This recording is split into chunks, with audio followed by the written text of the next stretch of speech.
வானத்தையும் பூமியையும் படைத்த சர்வ வல்லமையுள்ள தேவனை ஸ்தோத்தரிப்போமாக. இந்த பிப்ரவரி 19ஆம் தேதி முழுவதும் கிருபையாய் நம்மை பாதுகாத்து வந்த தேவனுக்கு நன்றி செலுத்துவோமா?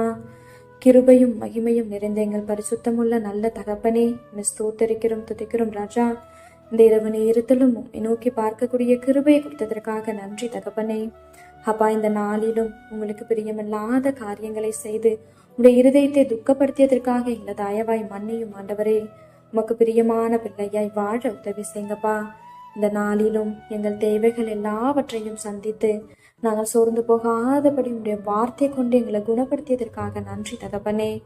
ஆண்டவரே, இந்த நாளிலும் நாங்கள் கோபம் கொண்டதற்காக எங்களை தயவா மன்னிச்சிடுங்க ஏசப்பா. எந்த சூழ்நிலையிலும் கோபப்படாம பொறுமையா இருக்க எங்களுக்கு கற்றுதாங்கப்பா. மிகுந்த மன தாழ்மையும் சாந்தமும் நீடிய பொறுமையும் உடையவர்களாய் அன்பினாலே ஒருவரை ஒருவர் தாங்குங்கள்னு சொல்லியிருக்கீங்களா ஆண்டவரே. அப்பா, உங்க வார்த்தைக்கு கீழ்ப்படிந்து வாழ உதவி செய்யுங்கப்பா. உம்மை போல எல்லாரையும் நேசிக்க கற்றுத்தாரும்.